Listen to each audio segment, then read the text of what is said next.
Good evening दोस्तों, आप सभी का स्वागत है नेक्स्ट वीडियो में। आज का जो टॉपिक है वो बहुत ही इम्पोर्टेंट है एग्जाम की दृष्टि से। वो आपकी मॉडर्न हिस्ट्री का एक ऐतिहासिक टॉपिक है जिसका नाम है जलियांवाला बाग हत्याकांड। तो जलियांवाला बाग हत्याकांड एक ऐतिहासिक घटना थी जिसमें अंग्रेजों ने भारतीय क्रांतिकारियों की जो आवाज को दमनकारी तरीके से दबाने की कोशिश की, लेकिन दबा तो नहीं पाए पूरी तरह से। लेकिन निर्दोष अमृतसर के रहने वाले उन वीर क्रांतिकारियों को उन्होंने नुकसान तो पहुंचाया, शहीद भी हुए, हजारों लोग मारे गए जिनमें किसान भी थे, जवान भी थे। तो ऐसे क्रांतिकारियों ने अंग्रेजों से कैसे मोर्चा लिया, कैसे इस घटना को अंजाम दिया गया, इससे संबंधित जो टॉपिक है वो आज आपके सामने है, जलियांवाला बाग हत्याकांड। तो इस जलियांवाला बाग हत्याकांड जो हुआ ये क्यों हुआ? तो सबसे पहले अंग्रेजों के द्वारा जो बनाए गए कानून उनका विरोध करने के लिए पंजाब के अमृतसर से दो बड़े नेता सत्यपाल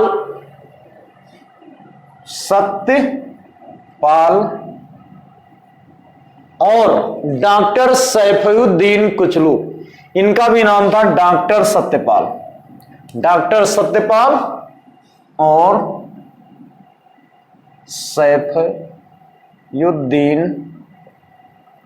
किचलू, ये दो क्रांतिकारियों की गिरफ्तारी के विरोध में उस जलियांवाले बाग नामक स्थान पर हजारों की संख्या में बैसाखी के दिन लोग इन क्रांतिकारियों की गिरफ्तारी के विरोध में धरना दे रहे थे कि इन्हें छोड़ दिया जाए। क्योंकि जब ये दोनों नेता बड़े नेता थे अमृतसर के, ये आंदोलन कर रहे थे तो अंग्रेज दमनकारी सरकार ने इन्हें अरेस्ट कर लिया और अरेस्ट करने के बाद, गिरफ्तार करने के बाद इन्हें बिल्कुल एकांत जगह पर ले गई। यानी उन लोगों को पता भी नहीं चला कि इन्हें गिरफ्तार करके किस जेल में कहां रखा गया, जिसके विरोध में बैसाखी के दिन 13 अप्रैल 1919 को 13 अप्रैल 1919 को जलियांवाला बाग नामक स्थान पर हजारों की संख्या में लोग एकत्रित हुए थे। 19 को जलियांवाला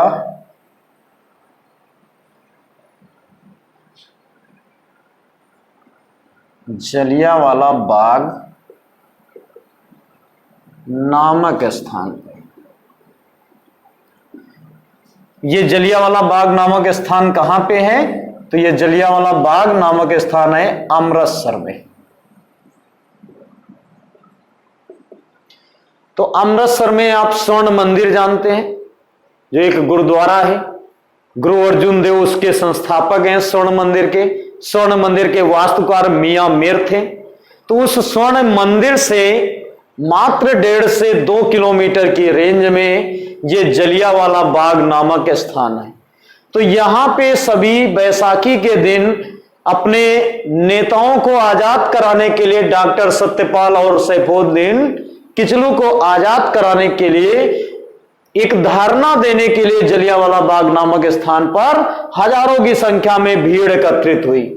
और बैसाखी का दिन था तो लोग अमृतसर के उस स्वर्ण मंदिर से होकर यहां पर घूमने आ रहे थे।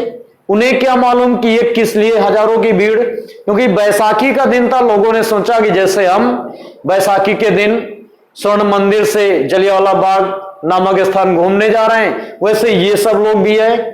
लेकिन कुछ लोगों को पता चल गया था कि ये धारणा है, तो कुछ लोग तो भाई वहां से चले गए थे। लेकिन बाकी लोगों को, बहुत से लोग थे, नहीं पता चला, तो वो लोग वहां पर थे। तो जब यहां पे आंदोलन कर रहे थे तो उस समय पंजाब का शासक था जनरल ओडायर।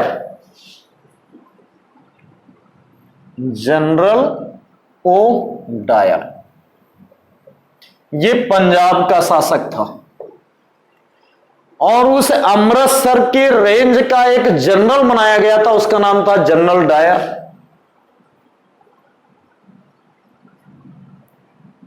ये ध्यान देना, ये और ये अलग है। गोली चलवाने वाला ये था, पंजाब का शासक ये था। अब इसमें आप कंफर्म करो कि उधम सिंह ने किसे गोली मारी, तो आप तो बताओगे इसे नहीं, इन्हें गोली मारी थी। ये ध्यान देना, उधम सिंह ने। कहां पे? लंदन में। यानी बदला लिया जाएगा। तो सबसे पहले इस घटना की बात करते हैं कि यहां पे जो घटना हुई जलियांवाला बाग नामक स्थान पर, उस समय पंजाब का शासक जनरल लॉर्ड डायर था, और उस समय जो वहां की पुलिस का कैप्टन बनाया गया था वो जनरल डायर, अंग्रेज पुलिस कैप्टन, ये बनाया गया था। तो वहां पे पता चला कि प्रोटेस्ट हो रहा, आंदोलन हो रहा, तो उनके इस आंदोलन को दबाने के लिए, इनसे बातचीत करने के लिए जनरल डायर की नियुक्ति की गई। और ये 13 अप्रैल 1919 को शाम के 4 से 4:30 बजे ये पहुंचा सीधे उस जलियांवाले बाग नामक स्थान पर। तो उस जलियांवाले बाग नामक स्थान पर गेट जो है ज्यादा उसकी चौड़ाई नहीं, तो ये जो गया था ये सैनिक भी लेके गया था, और सैनिक के साथ साथ आधुनिक हथियार थे, और इसके पास तोप भी थी।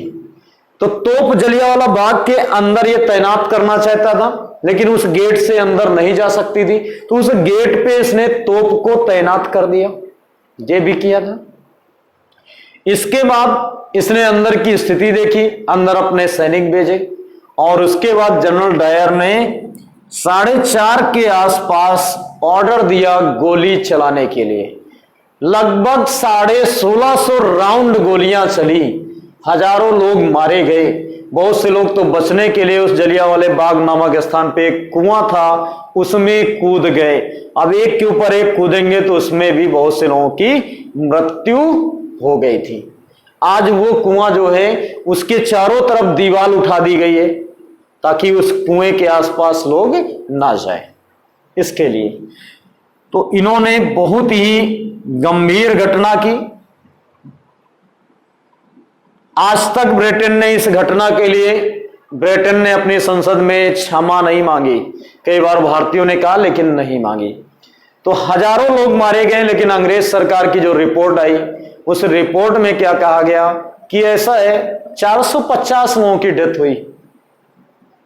और इस घटना के बाद अंग्रेजों ने किसी भी तरह पश्चाताप नहीं किया, आज तक नहीं किया है। इस घटना के बाद क्या हुआ, जनरल ओ डायर को ब्रिटेन की सरकार, पहले तो बता दें ये जब घटना हुई तो एक छोटा सा बालक था 15 से 16 वर्ष की आयु का, उधम सिंह। बताते हैं कि उससे जलियांवाले बाग में खोखला पेड़ था, उसमें छिपकर उसने पूरी घटना देखी और उसने प्रण किया कि मैं इसका बदला लूंगा, और उसने बदला लिया। लेकिन कब लिया? 1919 की घटना है, 21 वर्ष बाद। 1940 में इसी जलियांवाला बाग हत्याकांड के लिए जनरल ओ डायर को लंदन में पुरस्कार दिया जा रहा था। उस समय वहां पर जाकर के उधम सिंह ने इनकी हत्या कर दी। किसने हत्या की? उधम सिंह। तो उधम सिंह ने किसकी हत्या की? जनरल ओ डायर की।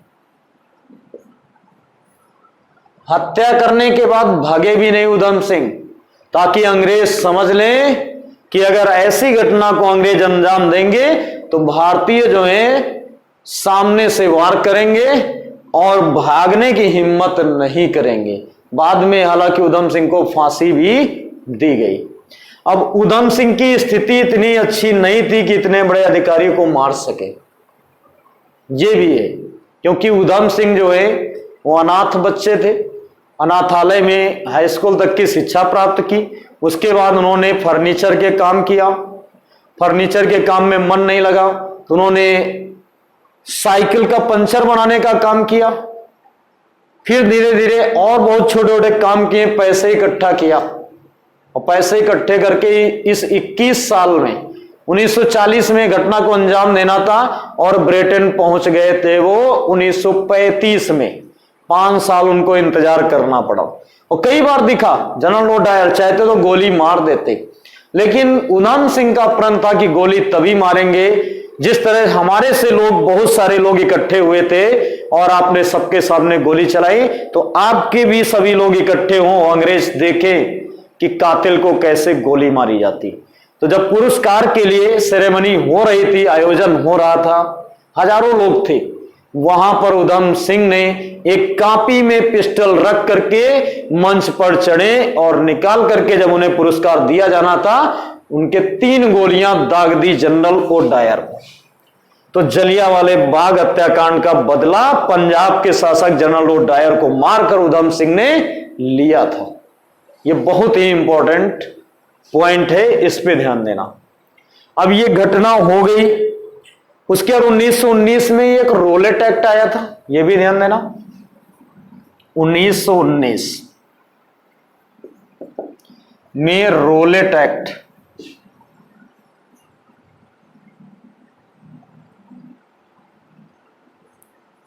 रोलेट एक्ट ये भारत आया। कहां पे आया? तो भारत। अब 1919 में रोलेट एक्ट जो भारत आया, ये कैसा कानून था? तो रोलेट एक्ट में कहा गया कि ना आप दलील कर सकते हो, ना वकील कर सकते हो, ना ही आप अपील कर सकते हो। बिना किसी कारणवश आपको गिरफ्तार करके जेल में डाल दिया जाएगा। तो आप ना कोई वकील कर सकते हो, वकील नहीं कर सकते हो तो आप अपील भी नहीं कर सकते हो। यह भी इसी कानून में कहा गया, ना कोई दलील दे सकते हो। तो ये इतना सख्त कानून लाया गया कि जिसमें व्यक्ति जो है ना तो दलील कर सकता था और ना ही अपील कर सकता था और ना ही वकील। यानी ये तीनों पॉइंट इस रोलेट एक्ट में तीनों पे प्रतिबंधित थे। इसका मतलब इंसाफ भारतीयों को नहीं मिलेगा।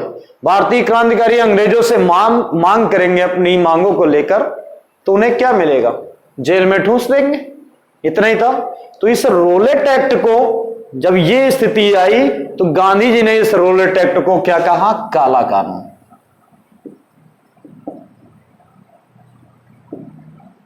ये गांधी जी ने कहा था। और गांधी जी ने इस जलियांवाला बाग जो हत्याकांड हुआ, इस घटना से आहत होकर गांधी जी ने कैसर ए हिंद की उपाधि वापस कर दी। अंग्रेजों ने यह उपाधि गांधी जी को दी थी। गांधी जी ने वापस कर दी। यह उपाधि अंग्रेजों के द्वारा गांधी को दी गई थी। और इन्होंने ही नहीं, इसके बाद रविंद्रनाथ टैगोर ने भी सर उर्फ नाइट वुड की उपाधि भी वापस कर दी। किसने? तो रविंद्रनाथ टैगोर ने। रविंद्रनाथ टैगोर ने सर उर्फ नाइट वुड की उपाधि वापस कर दी।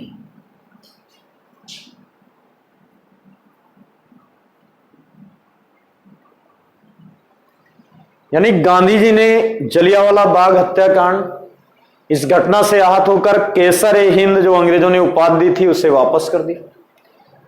रविन्द्रनाथ टैगोर ने सर उर्फ नाइट वुड की उपाधि अंग्रेजों ने दी, इसे भी वापस कर दी इस घटना के बाद।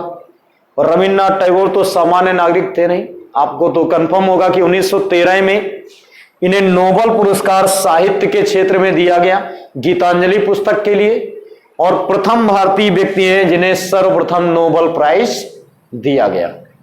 तो गीतांजलि पुस्तक में ही आपके राष्ट्रगान का उल्लेख है, यह ध्यान देना। इसके इन दोनों ने उपाधियां वापस की। और एक थे जमनालाल बजाज। जमनालाल बजाज, इन्होंने राय बहादुर की उपाधि वापस कर दी।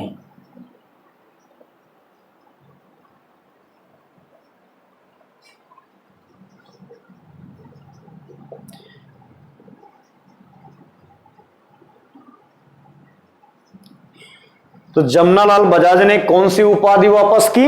राय बहादुर की उपाधि वापस कर दी। तो ये बड़ी घटनाएं हैं जो जलियांवाला बाग हत्याकांड में हुई, जिसके बाद इतने ज्यादा लोग आहत हो गए, अंग्रेजों से इतना गुस्सा आ गया भारतीयों में कि उन्होंने उपाधियां वापस करना प्रारंभ कर दी। इस घटना के बाद ही ये जो घटना है जलियांवाला बाग हत्याकांड की, इस घटना के बाद असहयोग आंदोलन, खिलाफत आंदोलन ये भारत में प्रारंभ किए गए। तो लगातार भारतीयों में आक्रोश व्याप्त हो गया जलियांवाला बाग हत्याकांड होने पर। अब जलियांवाला बाग हत्याकांड की जांच के लिए एक कमीशन बना था, हंटर कमीशन। ये ध्यान देना, कौन सा? तो इसकी जांच के लिए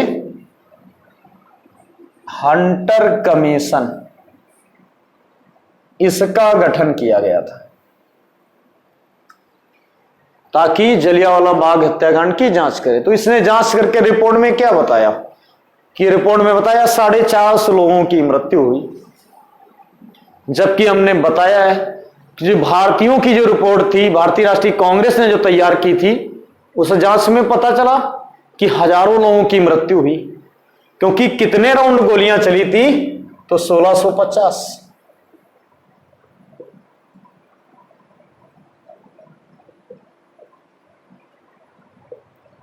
गोलियां चली, 1650 राउंड गोलियां चली थी। ये समझ लो उस समय 1919 में कितना भयावह हत्याकांड ये साबित हुआ। तो बहुत ही दुख की बात है कि आज तक ब्रिटेन अब तो भारत का एक तरह से शत्रु नहीं है, मित्र के तौर पे है, एक सहयोगी देश है। आज तक भी उसकी संसद में जलियांवाला बाग जो हत्याकांड है उस पर खेद नहीं व्यक्त किया गया, उस पर पछतावा नहीं किया गया, एक भी बार माफी नहीं मांगी गई। तो ऐसी सोच को भारत कभी नहीं स्वीकार करेगा। 2019 अप्रैल में जलियांवाला बाग हत्याकांड की 100वीं वर्षी मनाई गई थी। 2020 अप्रैल में 101वीं वर्षी हो गई है इस जलियांवाला बाग हत्याकांड की।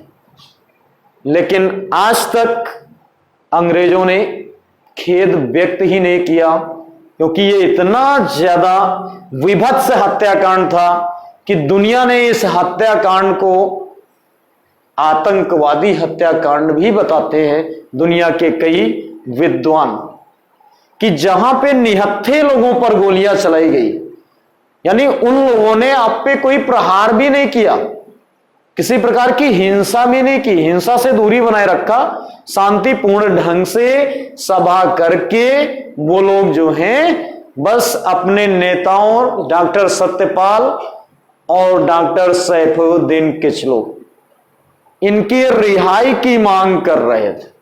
लेकिन अंग्रेज जो हैं वो सुनने के लिए तैयार नहीं हुए, जिसके बाद इस बड़ी घटना को अंजाम दिया गया। तो हमें उम्मीद है कि आपको ये जो टॉपिक है बहुत ही बेहतर लगा होगा, क्योंकि एग्जाम की दृष्टि से आपके बेहतर जो फैक्ट हैं वो इस टॉपिक में हमने उपलब्ध कराया, ताकि आप एग्जाम सफल हो और आप अच्छे से पढ़ें।